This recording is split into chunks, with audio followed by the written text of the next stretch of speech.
Louvado seja nosso Senhor Jesus Cristo. Nós vamos continuar o nosso encontro do ano litúrgico. Estamos no ano C, no Evangelho de Lucas. Nosso 44º encontro. É o nosso 17º domingo do tempo comum. No Evangelho de Lucas, vem dito com insistência que Jesus passava noites inteiras em oração. Essa atitude de Jesus despertava nos discípulos certa curiosidade e vontade de saber o que Jesus rezava ao Pai. Certo dia, quando Jesus havia terminado de rezar, um dos seus discípulos pediu-lhe: ensina-nos a rezar, como João Batista ensinou também a seus discípulos. O exemplo de Jesus conduziu à vontade dos discípulos de aprender com Jesus como rezar. Ele se torna mestre de oração. Jesus lhes ensina a oração do Senhor. Esta oração vai se tornar fonte para os discípulos. O Catecismo do ano 75 de Antioquia, chamado Doutrina dos 12 Apóstolos, de Daqué, ensinava aos cristãos de Antioquia a rezar o Pai Nosso 3 vezes ao dia. De manhã, o primeiro Pai Nosso, ao meio-dia, o segundo Pai Nosso, e à tarde, o terceiro Pai Nosso. Aquele que seria batizado devia recitar antes do batismo também o Pai Nosso.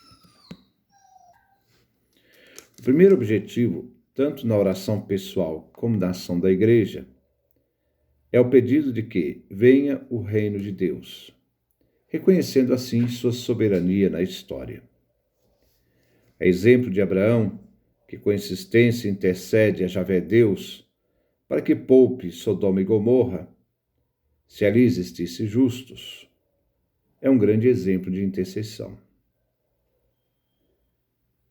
Se deve, então, como Abraão, rezar com insistência, intercedendo, sem nunca desanimar, com ousadia mesmo de que sejamos, inclusive, inoportunos, mas devemos ser inoportunos. Javé Deus não deixará de se levantar para nos dar o pão de cada dia, o pão cotidiano. A oração é uma exigência a fim de que nos coloquemos no caminho, na procura de Deus, que está sempre próximo de nós. A experiência do perdão que nos confere a graça divina, quando perdoamos o irmão, tendo em vista Jesus, que nos perdoou na cruz por pura misericórdia. O Pai Nosso é o itinerário de vida que Jesus nos ensinou. A primeira parte se refere a Deus. A segunda parte do Pai Nosso se refere a nós, em que nossa súplica pede ao Pai que nos dê o pão e nos dê o perdão, como também, do mesmo modo, nós perdoamos nosso irmão, aqueles que nos ofenderam. A antífone de entrada vem tirada do Salmo 67 e 68. Nós vemos versículos 6, 7 e 36. Este é um salmo do exílio da Babilônia. É um salmo do pré-exílio da Babilônia, que pede a Javé Deus a intervenção de salvação ao seu povo eleito. Os cristãos reunidos em Eucaristia têm consciência que Deus habita em seu templo santo, não só na igreja física, mas todos nós somos templos de Deus. É Ele que nos chama a reunir em sua casa, pois é Pai que se reúne com seus filhos e filhas. Os cristãos recebem de Deus Pai, nesta Eucaristia, a força e o poder. Deus habita em seu templo santo, reúne seus filhos em sua casa. É Ele que dá força e poder ao seu povo. A primeira leitura vem tirada do livro Gênesis, capítulo 18, versículo 20 a 32. Vemos nessa leitura a intercessão de Abraão em favor dos justos, que poderiam ser encontrados em Sodoma e Gomorra. Por causa dos justos, se pouparia a cidade inteira, inclusive os ímpios. Isto é, desperta em nós a ousadia de Abraão e sua insistência. Devemos, novamente, repito, aprender com Abraão, sempre a nos colocar em oração e nunca desanimar, intercedendo sempre. Essa insistência é fundamental para a nossa vida de fé. Rezar sem nunca cessar, sem nunca desistir. Persistirmos e procurando que Deus justo poupe ao seu povo justo. E com este povo justo se salve a todos. Se salve também a todos os outros, poupando-os da morte, da destruição. A oração de Abraão, a súplica por intercessão aos justos, dirige a Javé Deus, com confiança que lhe foi dada pela bênção. A nós é dada pelo batismo. Abraão acredita na bondade infinita, na misericórdia divina. Os justos têm um valor tão grande que protege os pecadores da cólera divina e lhes dá um prazo para se converterem. O salmo responsorial é o Salmo 137 e 138. 137, versão grego-latina, 138, versão hebraica. É um salmo de súplica confiante a Javé Deus, que socorre o justo em suas dificuldades e ameaças por parte dos ímpios. É um salmo do pós-exílio da Babilônia. Na primeira estrofe, o salmista agradece a Javé que ouviu sua súplica. Ele foi atendido e, por isso, ele entoará diante dos anjos canções a Javé Deus e se prostrará diante do templo santo em atitude de profundo agradecimento. A segunda estrofe, o salmista expressa a razão porque ele agradece a Javé. No dia da angústia, o salmista gritou, e Javé não ficou insensível. Ouviu a súplica do fiel e lhe deu muito mais do que ele esperava, e deu forças ao salmista. A terceira estrofe, Javé é justo, conhece os pobres de Javé, os que são fiéis à aliança, que reconhece Javé como sua única riqueza, e conhece os ímpios. Javé que conhece os ímpios. Javé vem em socorro de seus fiéis e não os abandona. Quando eles vêm perseguidos, principalmente quando querem atacá-lo. A quarta estrofe, vemos a súplica do fiel, que pede nele, o salmista, a obra de Deus. Isto é, que a obra de Deus se complete nele. Aqui vemos a certeza na confiança da intervenção divina. A confiança na presente atuação de Deus, que não se funda em suas próprias forças. Por isso, a súplica de que Deus não abandona, a súplica para que Deus não abandone suas obras, quer então revigorar a confiança daqueles que podem desanimar, por um momento poderem fraquejar diante do confronto com as adversidades e perigos. A presença de Deus com as suas obras sempre manterá a certeza de que Deus caminha com seu povo. A segunda leitura é tirada da carta do cativeiro de São Paulo, carta aos Colossenses, capítulo 2, versículo 12 e 14. A nossa participação na morte e ressurreição de Cristo já é uma realidade aqui e agora. Paulo afirma, com Cristo, juntos com Cristo, nós fomos sepultados no batismo. O verbo está no passado. A realidade é experimentada por nós, batismo no passado. Não só aquela realidade que aconteceu no passado, age ainda no presente.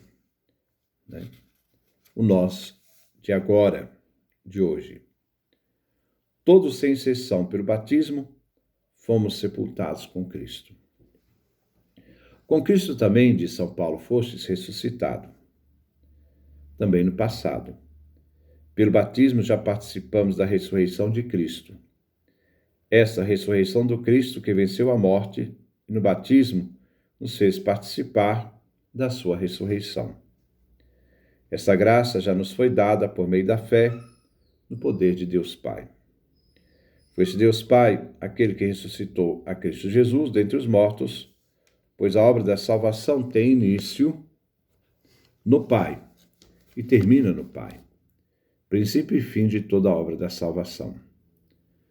Paulo constata a nossa vida antes do batismo e depois do batismo. Vós estáveis mortos por causa dos vossos pecados antes do batismo. E vossos corpos não tinham recebido a circuncisão da fé. Até, isto é, o tempo que Deus vos trouxe à vida, por meio de seu Filho, que se fez carne no seio da Virgem, morreu e ressuscitou por nós. Tudo isso participamos, junto com Cristo, em nossa união com Cristo Jesus, em seu corpo. Foi no mistério da cruz e ressurreição que o Pai perdoou nossos pecados. A conta, a dívida a ser paga, a do pecado, deveria então ser cobrada. Mas o Pai cancelou esta dívida, embora a lei obrigava a pagar a dívida. E essa dívida foi eliminada, anulada, quando o Pai pregou-a na cruz, isto é, Jesus, que não tinha pecado, Deus o fez pecado e nele apagou a dívida que tínhamos com ele. Somos agora devedores da graça divina. O Evangelho de Lucas, capítulo 11, do versículo 1 a 13. Podemos dividi-lo em duas partes. Capítulo 11, do versículo 1 a 4, Jesus ensina o Pai Nosso. E a parábola que nos fala da oração constante, do capítulo 11, do versículo 5 a 13. A pedido de um de seus discípulos, Jesus ensina a oração do Pai Nosso. Esta oração tem dois momentos. A parte que se refere ao Pai, em que o Pai é santificado, quando o nome de Deus vem se fazer presente na terra, e quando o reino de Deus também se faz presente na terra. A segunda parte se refere ao pão cotidiano necessário à vida, o pão material, o pão da fé. Fome de ouvir a palavra de Deus, isto é, não só de pão. E o perdão divino que está unido ao perdão do próximo. Perdoar o próximo para ser perdoado por Deus. Que não caiamos em tentação, nem do pão acumulado, nem de deixar de dar o perdão ao seu próximo. A oração cristã tem seu fundamento na certeza de que Deus é Pai, que atende em sua bondade, ouvindo os pedidos urgentes e as necessidades vitais de seus filhos. Aqui entramos então na parábola do amigo insistente. De todos os bens, o mais necessário é o dom do Espírito Santo, pois é por meio dele que nós podemos conhecer e realizar a vontade de Deus Pai. E assim, conseguimos contribuir para que a vinda de seu reino venha, superando as tentações do pão e a falta de perdão. A oração deve ser insistente, sem nunca desanimar, pois a insistência revela uma fé que não desanima, e só quando alcança seu objetivo é que vê realizado a sua súplica. Se ele não se levantar por ser amigo, ao menos, por causa de sua insistência, levantar-se-á para dar-lhe tudo aquilo de que precisa. Como Abraão e como amigo da parábola, devemos ser insistentes, confiando na intimidade que temos com o Pai pelo dom da graça, da promessa e pela filiação. A antífona de comunhão vem tirada do Salmo 102, 103, Versículo 2.